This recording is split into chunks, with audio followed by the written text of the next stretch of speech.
Welcome to the M1 podcast, set up to provide features and stories up and down and in and around the M1. Relax and listen. If you enjoy, please share and like. In an era of mobile phones, scrolling, social media, rumour mongering and an ever fracturing media landscape, we can find that people have different realities, and this is reflected in all kinds of ways. Newspapers used to be the primary source for where you get your news and played a very important role in reporting the stories at a national and local level. Now they are still in business, but the industry has changed, and there's now news agents around the place which don't even sell newspapers.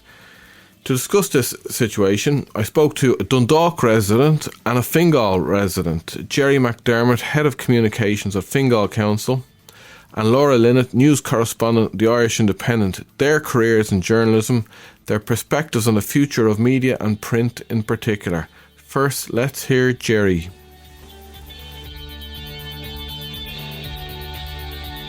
So, Gerry, I was interested to talk to you both from your perspective of being a journalist previously, and also your current role as Head of Communications with one of Ireland's biggest local authorities, because media has changed a lot over the years. I'm just interested, I don't want to give your age away, but you might tell us about your start in journalism. What made you interested in it in the first place? I didn't realise I was interested in journalism, but it would have been, I suppose when you were kids, we'd play football and I would always be the one doing the commentary and that type of thing. I would remember, even sitting in front of a television and doing commentary when I was a teenager. 1970s would have been the year, the time of the pirate radio and that, so I had my own little sort of make-believe pirate radio station called Radio Cyclone, and I would record shows onto tape, and I would also, I remember the 1978 World Cup. It was in Argentina and the matches were sort of 12 o'clock at night, and my grandfather, who's a big football fan, he was staying with us at the time, and I remember I would watch the late match and I'd write out a little report of it for him so that when he got up for his breakfast he could read the report of the match. Brilliant. But I never thought of journalism as a career. Like even when I did my leaving cert, I hadn't a clue. I was only 16 years when I did 16 years old when I did my leaving cert. So I went to the regional college in Dundalk and did business studies, and that was a great 2 periods. Like it was a fantastic period because I matured and I grew up, and I got into a pirate radio station in Dundalk called Northeast Radio, and I started being a DJ. And then one day they asked me, "We hear you're interested in sport. Would you do the sport on a Sunday afternoon? We have a sports show," and it was League of Ireland football used to be played on a Sunday, all the GA used to be played on a Sunday. So really it was only just compiling results and all that sort of stuff. And from there, then when I finished the 2 years in Dundalk and got my certificate in business studies, I sort of had a load of different things that I had wanted to do, like there was marketing, public relations, journalism, maybe go on and do business in I remember NIHE Dublin, which is now DCU, was only in its second year in that, and I ended up applying for 5 different courses, getting the whole 5 of them, and went to Peter Fuller and Frankie Waters in Dundalk Regional Technical College as it was then, and sort of saying, what do I do? And they said, journalism, you're showing an aptitude for that. And so I went off to the College of Commerce in Very good. Mines. It's interesting you mentioned the pirate radio, because one of the episodes we're going to do upcoming is the story of pirate radio up and down the M1, because the radio station, the famous pirate radio station in the UK, Radio Caroline, was launched from Greenore, County Louth. So there's a great story about that. And the reason it was launched from Greenore in County Louth was because Ronan O'Reilly, his family were from Greenore in County Louth, and I'll just give you a lovely story. My father, who passed away in 2017, was in a step-down ward at one stage in the Louth County Hospital, and the man in the bed next to him was Ronan O'Reilly. The O'Reilly from 1916. No. Well, that was the family lineage and that. But Ronan was in, and I knew immediately who he was, because they were talking O'Reilly. It's a very strange name and that. And then I just started putting 2 to 2 together and asked the question, "Are you the Ronan O'Reilly?" And he said, "Yeah." And a friend of mine, Trevor Walsh, who people would know from TV3, was writing a book on pirate radio in Cork at the time. And I told him the story that Ronan was in a bed beside my father in the Louth County Hospital, and Trevor gave me a copy of his book, autographed it, and I gave it to Ronan at the time, and that, you know. And just briefly for people who don't know who O'Reilly was, who was Ronan O'Reilly was he was originally from the sort of North County Louth. The family used to own the Greenore Port, and he was the guy that set up Radio Caroline. Okay. And he brought the boat over to Greenore. They fitted it up, and then there's famous stories told where he brought the disc jockeys, the likes of the Tony Blackburns and that, who were on the first ship, and they came in from Dublin Airport, and the road from Dundalk into Carlingford, and just as they're coming over the hill, they see this big mast in the distance, and that was Radio Caroline. Very good. Before it set sail, but it has very, very strong connections. I'm with planning North to do a Louth. focus on the whole pirate radio scene, because it was quite big, very, very substantial. Yeah, and a very rich sort of scene as well. You know, like you had the likes of Boyneside Radio, obviously in Drogheda, Radio Carousel, Northeast Radio, Telstar Radio in Dundalk, and Radio Fingal. There was even a Radio Fingal and that, but there was a lot of very good broadcasters. Yeah. Went through those particular pirate radio stations and went on to achieve great things with the likes of RTE. So that's kind of how people would have got their information back then in terms of listening. And then you were working in newspapers. The Donegal Democrat was the first paper you got a job in. Yeah. What was that like to work in? The office, I think you mentioned there was 2 or 3 offices, was there? Yeah, we had 2 offices. The head office and the printing works was in Ballyshannon. Ballyshannon was the home of the Donegal Democrat, and it was seen very much as a South Donegal paper, but we had an office in Letterkenny as well, and there would have been a couple of reporters in it and advertising people and that, obviously because Letterkenny was the biggest town in the county. But it was brilliant. You know, like I went to Donegal not knowing anybody there, and stayed up there for 7 years and got to know the place very, very well. And this was in the 1980s. Were you writing sport or news? Or I initially went as a general reporter, and so that would have meant covering courts, covering, you know, health board meetings, county council meetings, and doing a bit of sport as well. And then after about 3.5 years, or about 3 years, I was made sports editor, and then would have had responsibility for producing. And what was the relationship, say, with the community, the readers, to the paper?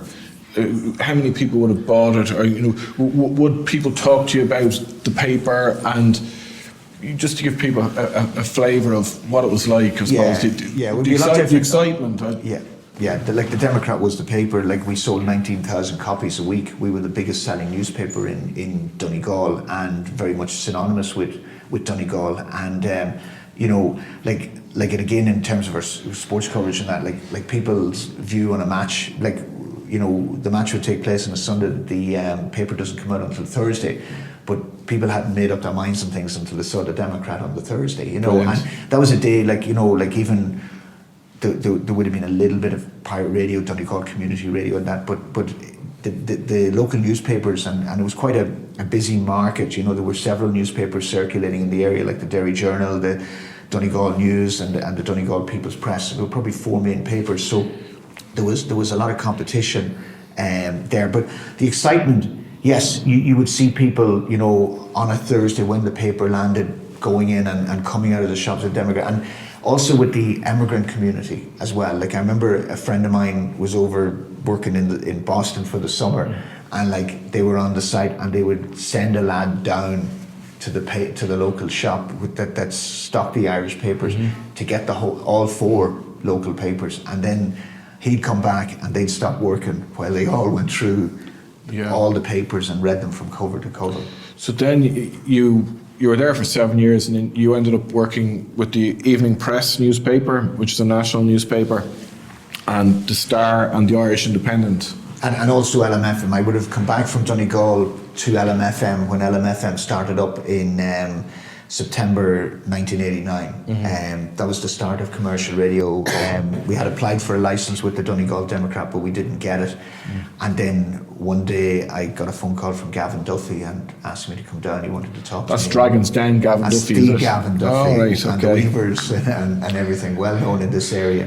And how was it to go from a local to a national newspaper? Yeah, it was interesting. In the local newspaper, you tended to do a lot of things, whereas in the national newspaper, it tended to be one specific thing. So I would have gone to the evening press as a sports sub-editor, and that was the one thing that struck me, was there was an awful lot of demarcation and that type of thing and rules. And I remember one day we were on the stone, which is where you would put the paper together, and so the copy and that would come out on bromide, and then it would be stuck onto a page before going off for plate making. But I remember one day we were up against deadline and that, and the stuff had been cut out, and I just went to place it where it was supposed to go, and they used to use these metal steel rulers and that to cut things and that sort of thing, and one of them just came right down just in front of my fingers, just down like that. And the compositor just turned around to me and he just said, "That's my job." Oh, right. And that, so that was the way it was, And a different scene now. You were with the Irish Independent for a number of years as a soccer writer, and that's how I first remembered you. I was reading your columns and I enjoyed them very much. And then you went to work with the FAI. What prompted that move? I'd always had an interest in public relations and that, and that probably even goes back to when I was with studying business studies in the regional college in Dundalk, or DKIT as it is now. And when I was with the evening press, one of the things that struck me was that the press was going through a lot of different troubles and that sort of thing, and the thought occurred to me that if this place closes, what am I going to do? Because you looked around, you're in a big open plan office, and you look around, you see a couple of hundred journalists, and you sort of think to yourself, well, if this place closes down, the freelance market is going to be absolutely flooded, and it's going to be hard to get work. So I sort of said, well, what can I do? I don't really have anything else. So when I thought about it then, I came across public relations. That was an area where having a background in journalism was actually a good thing and could help you. So Public Relations Institute of Ireland were running a diploma course in public relations. It was a night course, it was a 2-year-long course.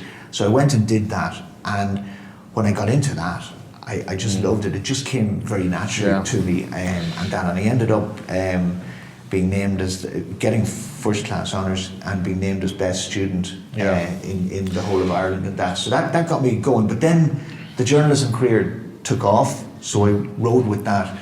And this is 90s or this is 90s. 2000s? I would have got the diploma in 96. I would have studied it from 94 to 96. In the middle of it, the Irish press closed down. Yeah, so and then you went to work with the Irish Independent. So then I went to work with I was freelancing for a while, would have been with the RT radio, I would have been a commentator with RT, which fulfilled one of my dreams. Your childhood dream. Childhood dreams was finally fulfilled, and following in the footsteps of another loud man, Jimmy McGee, and Tommy Smith as well. And then I was with the Star, and then got an offer to go to the Irish Independent, and that was, so the journalism was going well. But during the 2006 World Cup, while I was moving back between Germany and here, the FAI advertised for a communications manager. And I remember all the lads out in Germany saying to me, "Are you going for it?" And that, and I felt, well, I might as well put my hand to it. What really convinced me to it was I was going in and out. Some of the lads stayed out in Germany for the duration of the tournament. I was coming in and back.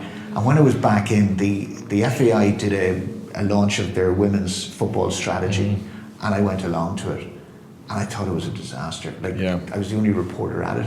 They were doing photographs, and they had the girls, they just handed girls jerseys, and they put them on, and their jeans and everything on. And I just said, I just said I can do better than this, and that prompted me to put my name in to apply for the job, and I ended up getting it. And so, with journalism, the whole motivation is to write a good story. With being a PR person or a communications person, you're there to protect the reputation of the organisation. Was there an element of you trying to stop the stories, or was that did that become the primary thing, or were there other things? No, because that would never work. As a journalist, if you have a story, you're going to do your damnedest to try and publish it, and really the only thing that's going to stop it is legal issues and that. And I don't think, as a PR person, your job is to stop stories. I think one of the things you're trying to do is you're trying to make sure that the journalist has all the right information, and I suppose the thing you're trying to achieve is that they write a balanced story, so that they give both sides of the story, and that you make sure that they've got the facts that that are important to the story that represent you. You're also giving your side of it as well, and that it's not just about protecting the reputation; it's also about enhancing the reputation and as well. Making the public know about the programs, the work of the organisation. Yeah, like again, we're an organisation like the FAI, and I would sort of use the analogy as well. Like the FAI is a bit like an iceberg. The only bits people see are things like the senior international teams, the higher echelons, the political side of it and that sort of thing, and probably the League of Ireland. They don't see all the work that goes on at grassroots level. They don't see all the work that the development officers do around the country and that sort of thing. That's all the stuff that's underneath the water. And what you're trying to do is you're trying to shine a light on a lot of that good work. And it's similar work that you're doing with the council here. You're trying to do the same. I don't know, do other councils have head of communications roles, or is Fingal a bit unique in that? No, what's happening within the sector, and again, the sector is beginning to embrace communications. So when I came in 2016, I probably was about the second person to come in from a professional communicator. Laura Lynott in Limerick City and County Council would have been the first, and really it was. They had done a communications audit, and the communications audit had recommended that they appoint somebody from outside. Previously, it would have been just internal appointments, and that with no background in communication. And as a result of that, it was very reactive communications.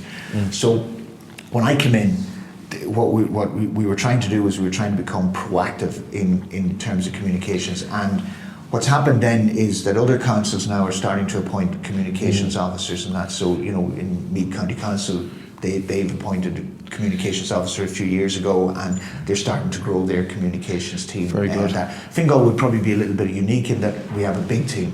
So we have about 9 people working on communications and that. But we do a lot. Like we're the third biggest local authority in the country, and we're quite busy because, again, in terms of the media landscape, there's not a lot of focus on Fingal County Council because since we lost the Fingal Independent, we don't have a media organisation. It closed down in October 2022. Yeah.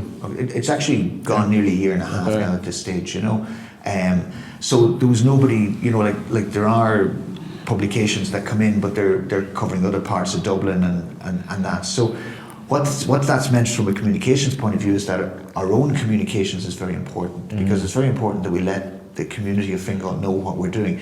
So our own social media channels, our website are all becoming very, very important. And so it's important for us to be getting the message out about what's happening in Fingal.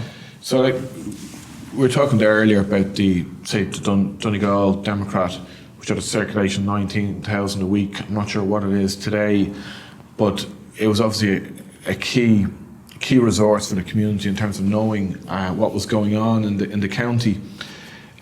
How do you, and these days different towns, locations will have Facebook groups and pages, and sometimes think, well, the comments, the rumours are just random stuff. It's not the curated content of a newspaper, and although yes, we've lost the Fingal Independent, what would be a good replacement for that? Well, I think what needs to happen is social media needs to be sort of taken under control. Like you could, that they don't operate to the same norms as newspapers and radio stations and that sort of thing. So that needs to be legislated. Like for example, Facebook and X and all these don't see themselves as publishers. Yes, they are. They are. I just do not know how they're getting away with that argument. Yeah. So again, very often what happens, as you well know, legislation takes time to catch up with what's happening and that sort of thing. And I think that needs to happen. And so with us not having a local paper or even a local radio station, there's none of that local journalism, the local court reporting or the stuff that you used to do, whether it was reporting on stories in the community, writing a proper article, that just doesn't happen. What do you think is there something that could be done? Like we know that the government had the future media commission. Yeah. I don't know if there was much reference to local media in that. Yeah, there was one of the proposals that has come out of it, and I think it is moving. There was something about it. I think the newspapers, particularly were pushing for it, was to create a fund that would allow for local journalism to take place. So to fund media organisations or reporters to cover courts and to cover council meetings, and something similar has happened in the UK with the BBC, where there's funding going in there to ensure that local journalism is maintained, and that it still has to be teased out. And that, like, I was talking to one local newspaper editor, and he was sort of saying to me that one of the queries that they have about it is that, do they have, like, exclusivity is always very important for newspapers and things like that. Yeah. So if they get funding to go and cover a court, do they have to give it to all the other local newspapers or local media organisations in the area, and that, So there's little things like that have to be teased out. But I think it's good because, like, accountability is important, but it's not just accountability. It's also giving people an insight into it. It's educating people. Yes. How councils work, how courts work, what happens in them, and that, so people are better informed, and that. Yeah, we can be passive and just scroll on our screens, but the active production of media, it does actually take work, whether it's in print, podcasting, radio, or whatever format. Yeah, and it's also relationships as well, because when you're a reporter and you're covering courts or you're covering council meetings, as I did, you build up relationships with councillors, with guards, with the solicitors and that sort of thing. Like, one of the big surprises I got when I came here and joined Fingal County Council on the 11th of April 2016, and it was a Monday, and it happened to coincide with the April County Council meeting, which started at 5 o'clock. So I stayed on for it, and I thought I might meet the local media, and there were no journalists there. And I'm going, what's going on? Now, the reason for it was, I subsequently discovered, was we webcast all our council meetings, and have done. We were the first local authority to do it back in 2004. So we've been doing that a long time. But it meant that the local newspaper, the Fingal Independent, the resources had been chopped to such an extent that they'd gone from sort of 7 reporters down to 2 reporters. Mm-hmm. So it was easier for them to come in on a Tuesday morning, switch on their laptop, go onto the website and look back at the recording of the council meeting and report from it from there. Now, that's grand, it's functional, and it probably saves money and that sort of thing. But what you're losing out on is being in the room when decisions are being made or debates are taking place, and getting the feel for the trust and debate, having a chance to maybe talk to councillors afterwards, saying, like, why did you say that? Why did you say that? What did you think of that? Where's that coming from? That sounds left field or whatever. And getting underneath the story and that. And that is being lost. And I think what you said there about the relationships and this podcast, starting to do stories, we're 8-9 episodes in at this stage. And so I'm hoping that people start to feed back and generate commentary, because then as you build on that, you're building a relationship and getting new ideas for what people are reacting to as well. Yeah, and like, that's one of the great things about podcasting and that sort of thing, and technology, like videoing and everything. Everything's, the price of equipment has come down so much. Like, I remember when I went into the FAI, like, I would have seen the potential of video, and we would have bought a camera. It cost us $3,000. You can now buy cameras for a couple of €100. You can do a video on your phone, and that. So technology has made it easier, cheaper, and that sort of thing. But so that then opens up huge possibilities. Podcasting being one of them. We do our own podcast here in the county council, which is Inside Fingal, and it allowed us to sit somebody down for maybe 30 minutes and really talk about an issue or talk about something that we do, and go into a little bit of detail that you wouldn't be allowed, wouldn't get into a press, you wouldn't get it in a radio program, you wouldn't get it in a press release, even a website story and that. And our primary audience was the citizens of Fingal. But we then discovered that one of the positive things, that impacts of it, was that it was very popular among staff. Yeah. Because staff could go for a walk and they could listen to the podcast, and they're hearing things of what's happening in other different departments and that. So it's improving their knowledge of what it is. So when they go to do interviews, it was very good preparation for them. And they end up getting a better understanding of what we're about. I think that's what we're trying to do with this podcast. So, Gerry, thanks very much for your time here. Yeah, thank you very much indeed, Gareth, and good luck with it.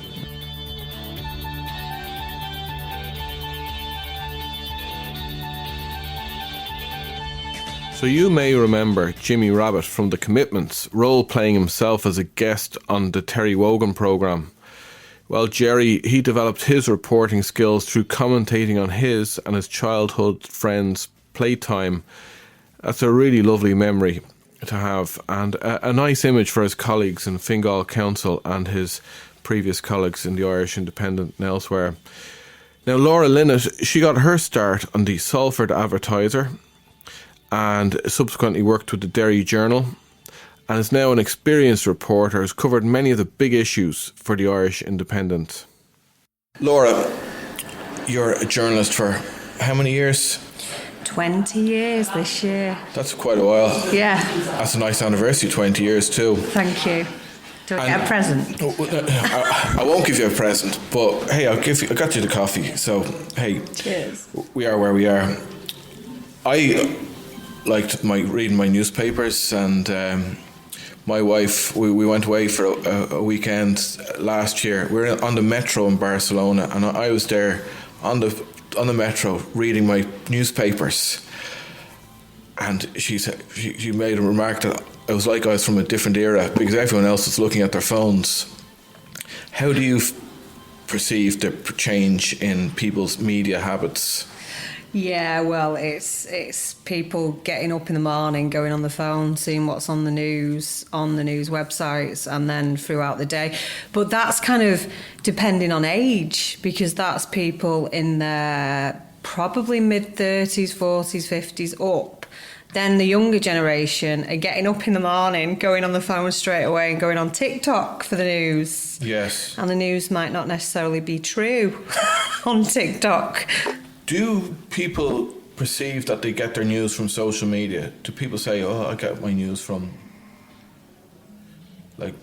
social media"? The sharing the content, like TikTok, is that where they perceive that news comes from? Younger people, I don't think they would be clicking on news websites as much. Well, they're definitely not as much. Yeah. They would be going on TikTok and Instagram and places like that. Yeah. Yeah, I have to wonder even about broadcast media. My daughter, she's never watched RT2 children's TV. She watches YouTube all the time. So I think the media consumption habits of people are just a whole lot different than they were. But yet, we're still at an age, Ireland's newspaper industry, you go into any newsagent, all the print papers are there, they're there for sale. So it's still holding up, isn't it? Yeah, it's still holding up, but obviously the internet has taken over to a great extent, and most people are getting their news, who are interested in news, online. But the older generation, the people in the 60s plus, would still be buying newspapers. But we had a conversation recently, didn't we, about newspapers, newspaper print. And you and I are still fans of newspaper print, and I think there is a future, which is a controversial view today in journalism. I think there's a future for newsprint, and I think it's for Sunday newspapers particularly. That's a controversial view within the industry. Well, I know a lot of older journalists and a lot of very experienced journalists would still adore print, but I just think among a lot of newspaper publishers and editors it's probably controversial because they have this digital first way of thinking. That's the orientation. We have to get online. Print is over. And we've got to get our subscriptions up. That's what they want. Yeah, pretty much. And like they are watching the marketplace, they do know that's they know that's where it's going, looking at research. But I would argue that sometimes you've got to take a chance and you've got to look at the political landscape and the social landscape. And right now in Ireland, we have the growth of fake news. We've got the growth of, kind of unpalatable, I'm going to say, social attitudes, which are rare, in fairness. But we've also got the growth of AI, and that means that you'll be able to manipulate faces, you'll be able to manipulate interviews, you'll be able to manipulate all kinds of truths. And if you've actually got a printed newspaper there to read and that it cannot be manipulated with at all online, I think that that's got a future. Well, I think even the experience of reading print newspapers is just a much more pleasurable one as well. It's time dedicated, whereas when you're looking at your phone, you can be distracted and some other app comes up to grab your attention, and then lo and behold, hours later, you can't remember anything that you've seen. Yeah, absolutely. And there's there's a thing going on with people now where they're reading snapshots and they're going between news and they're going between social media, then they're going on WhatsApp, and then they're going, it's like the brain isn't concentrating on anything for very long. And there's actually evidence out there to show that we're not kind of taking things in. Mm-hmm. We're not dissecting information anymore. We're not kind of thinking long enough about things. And the mental health aspect as well of being online all the time is not People good. are more isolated as well. And I think, let's say you go back 15, 20 years ago, something would be on prime time, investigates, but that still has standing, but prime time or other news programs, or there might be a story on the news, or there might have been some big story in the paper, in the print paper, that people the next day are discussing at work or on the bus or in whichever situation. Whereas now they're consuming media from all those sources, but then all the internet sources as well. So many different sources. So people are all in their own different bubbles and more isolated. Yeah, 100%. And because of social media over the years, which has done a lot of good, but it's also done a lot of bad. It's separated people into groups via algorithms, I feel. So if you have far left views, you are only going to see far left views. Mm-hmm. If you have far right views, you're only going to see far right views. And at least if you have news platforms telling you factual information, it's meant to be diverse and true. In the light of the RTE scandals last year, there's a lot of criticism about the use of the licence fee. For example, Virgin Media and other broadcast media saying essentially they want a portion of the licence fee from RTE. And I wonder, given the threat of AI, given the changing landscape, and just the need for proper journalism, proper media, and curating of content, is there a case for a media charge, not just a broadcast charge, but a media tax licence that would benefit print newspapers as well? Yeah, I never would have said this even probably 7 years ago, but I actually do think there is, because the fourth estate, as we're called, journalism, is meant to be separate from state, and it's meant to be neutral in society, and it's meant to be there to answer for the citizen and the eyes and the ears of the citizen. But if the media dies away, if news media dies away because not enough people are buying it, then that is actually a threat to democracy. So, yeah, I would argue that we do need some financial support, yeah. From the state, yeah. Yeah, but to ensure that, obviously, there would have to be some kind of something written into that deal to ensure that it is neutral from the state, which it would have to be. Exactly. As RTE is. And so you're working with the Irish Independent these days. How did you start in journalism? How did your interest come about in media? I was in school I'm from Stockport in Greater Manchester, and my parents are Irish. My mum was from Donegal and my dad was from Mayo. And I grew up with this kind of sense of, I was watching my family in a time in England when, Gerry Adams would be on the news, and there was kind of...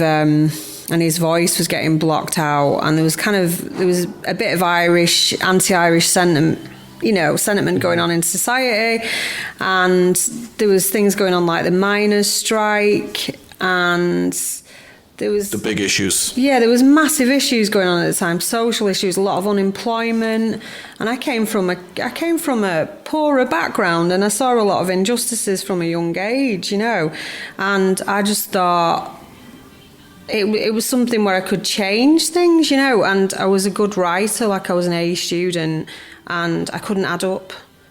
Okay. I couldn't add up, so I wasn't going to go into anything, statistical or mathematical. Anything that actually made me loads of money. So I just went into the thing that I was naturally, aligned to. So where did you start? Was it that you were like reading the local or the national newspapers and you kind of got absorbed in what you were reading, or? Well, I just naturally started out in school writing, creative stories, and then I started doing public speaking about issues in school. And then I was watching the news at home, so I was taking it in that way, ITN like anyone else, Granada Reports, which was a local station. And then I was reading the Manchester Evening News as I got to about 12, which is quite young, isn't it? Really? Very good, yeah. And then when I was about 15, I started reading The Guardian. 15, yeah. And that I used to enjoy that when I was The Guardian, when I was a student in England, the big broadsheet version, and the different sections that they'd have: media on a Monday, education on a Tuesday, society on a Wednesday, and IT and tech, I think, on Thursday. But then they changed their model and they went all online, and I don't read it anymore, never subscribed. So, but I really solidified my media consumption with The Guardian. So yourself, you were reading the paper from the age of 15 with The Guardian, or 12 with the Manchester Evening News. Yeah. Okay. And then after school, what did you do? After I left school, I went to, in England it's different to here, I went to do A-levels, and I didn't actually get the A-levels that I wanted, because I don't know, I found my youth, I found, I was going out and stuff. Yeah, exactly. And then I had to go through a system called clearing, which is where you basically phone up and beg to go to university. I did that. Sorry.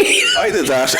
I wasn't up for the place in Northumbria University, but I got in through clearing. Very good. Yeah. So I begged and said, sorry if you're not studying harder. And but this is my previous results, and I got into a college called Barnsley College, which was in South Yorkshire, and it was linked to Leeds. It was Leeds degree. And was that a journalism course? It was journalism / acting for camera. Oh, wow. Presenting. And criminology. It was a lot. Yeah, it was different things combined. And after that, you went into work in the local paper, or was it? Or it wasn't as simple as that. No, I had a little girl when I was doing my degree. I became a parent. I just turned 20. Second year of my degree, and that created a lot of challenges, obviously.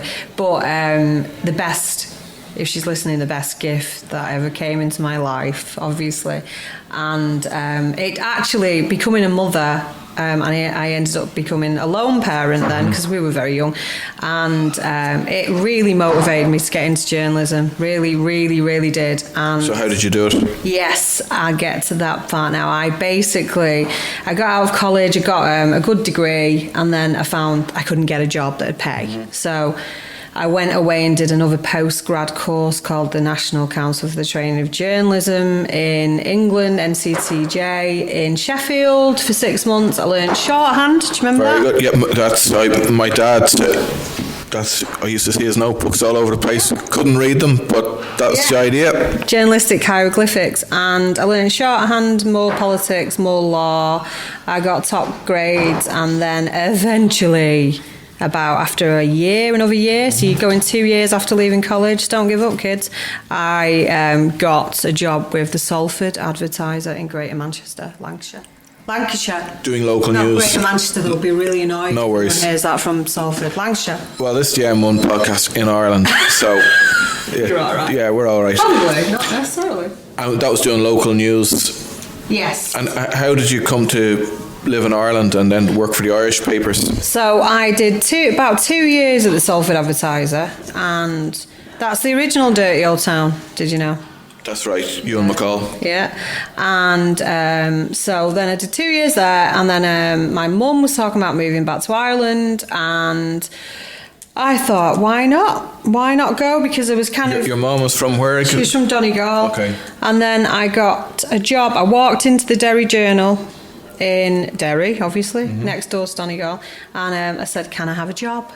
Oh, great. And they didn't give me one straight away, but they did a short time later. There's a great story next door to Derry, Donegal. There's a book by Lawrence Donegan. He used to write for The Observer, maybe still does. He writes golf and music. He was at one stage a bass guitarist in Lloyd Cole and the Commotions. And he spent a year in Donegal, and the book he wrote at the end of his year there was called No News at Throat Lake.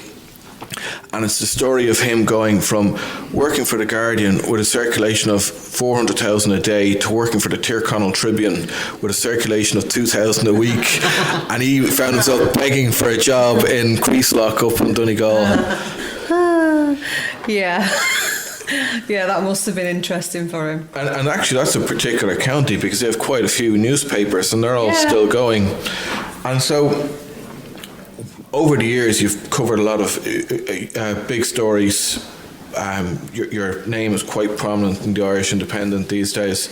Well, I see it most times. And you'd be doing big stories. What have been the highlights, do you think, in my career?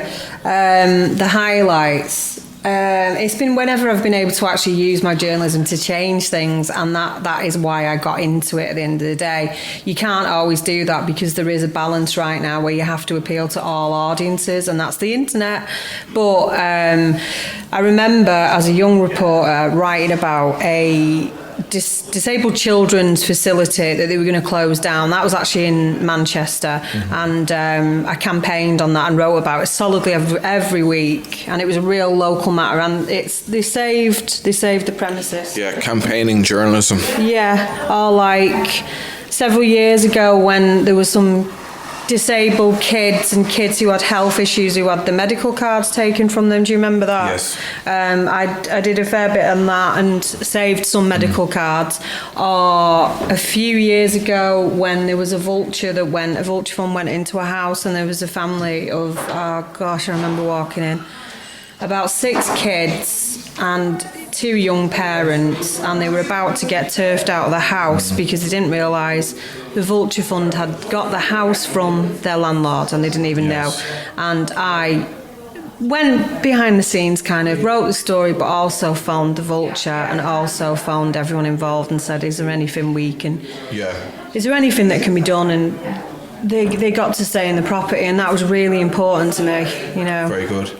So it's concrete differences that you can make in the course of doing your work on so many different issues, because the news is different every day, isn't it? Yeah, for sure, absolutely. And that's the interesting thing about media, isn't it? That's why people who work in it like it, because it changes every day. Every day is a different story that you're going to tell, and it is about storytelling and trying to connect with people.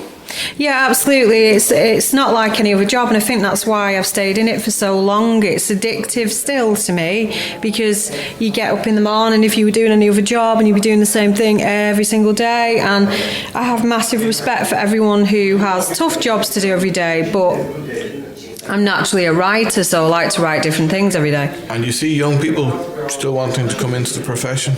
Yeah, there is, There's some really brilliant young people that have come into the profession, and I look at them and I go, they're so multi-skilled and they're so enthusiastic. Yes, I know they've, since the invention of radio, they said print is dead, and then with the invention of television, they said radio is dead, and with the invention of the internet, they said all of that is dead. But I think in some way or form, maybe they'll all get to live alongside each other. Maybe print will have its place, but just alongside other media. Yeah, I think so, because you only have to look at vinyl, the rebirth of vinyl. you've got in society right now, I think, people who want to escape from their phones. Brezzy recently, did you see that? Brezzy, the musician. And mental health advocate. He was saying recently, he was encouraging people to turn off from their phone on, I think it was on a Sunday or a weekend. We're just sitting in a lobby here in the hotel. We manage where we go to do these chats. But he was encouraging people to go off the phone, and he was saying to buy a Nokia, so you're not looking on the screen all the time. Yeah, exactly. So I think there is a growing number of people who are kind of going, I need to take space from screens. You know, who could be interested more in reading print on like a Sunday or Saturday. Yeah, it's leisure time, isn't it? And also, I think it's the stories that people read and share information. So, you're living in North County Dublin nowadays. What's your favourite part of the county? What do you like or not like about the area? I love the entire county, and I love Dublin in general and North Dublin. North Dubliners are my people. Yeah. They are so like the Mancunians. I love the beaches. I love the fact that you can go out and you can go into whether it's Gerry's, whether it's Malahide, whether it's Rush, you can go out, whether it's Balbriggan, your home, and you can go out into the local shops. Everyone's friendly. Go down the local pub, and then you can go for a walk on the beach. Very good. Yeah, it's not a bad place to live. It's beautiful. Tell me about some of the journalists who you admire over the years. Who do you find pleasure from reading, or who do you think is good for the profession? A person that everybody would know is Katie Hannon off RTE. I think she's great because she's so neutral when she's doing her interviews, and you can tell she doesn't believe in having her own kind of She's just very neutral, and she's very good at questioning, and she makes people feel very comfortable. I can tell when she's interviewing them. And who else? I'm going to go a bit left field on this, but this is people that I admire from my personal experience. So my first mentor, who was from Salford, and she was a lady called Ailsa Cranner, and she took me under her wing and she taught me everything I knew from a young age, and she passed away several years ago, sadly.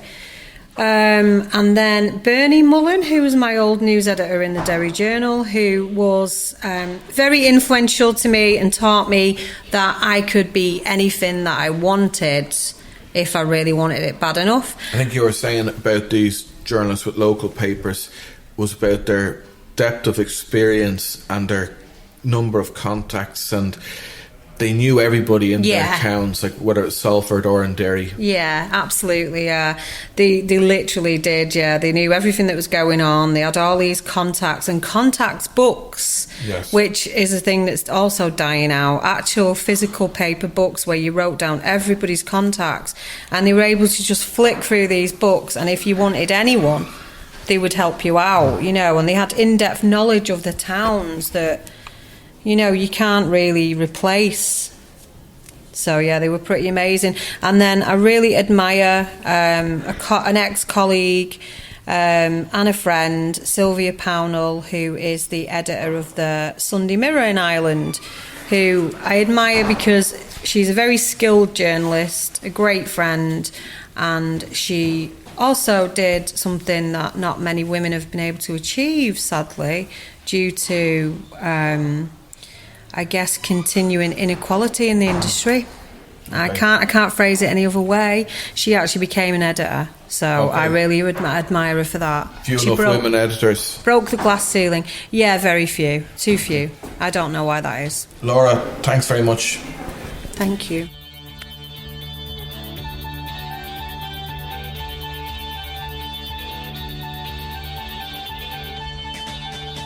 So, when was the last time you bought a paper?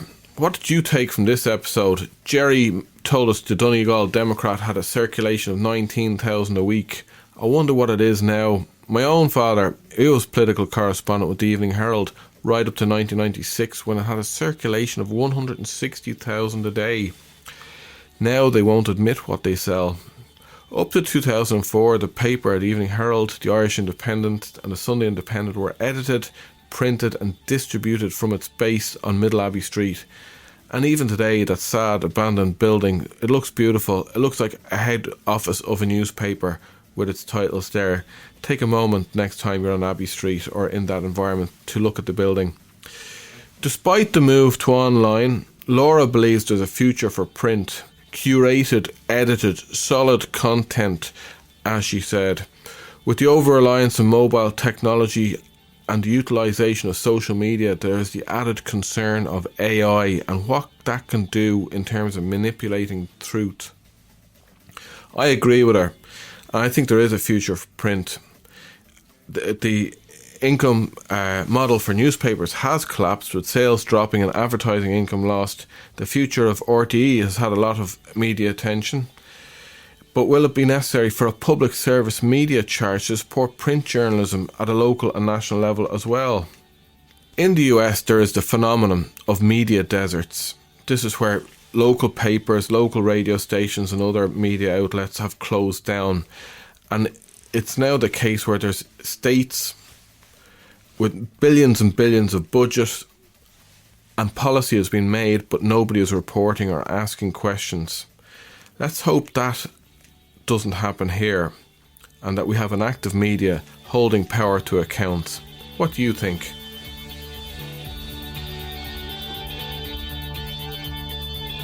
Stay with us for episodes coming up where we'll be looking at topics of interest for those of you who are up and down and in and around the M1.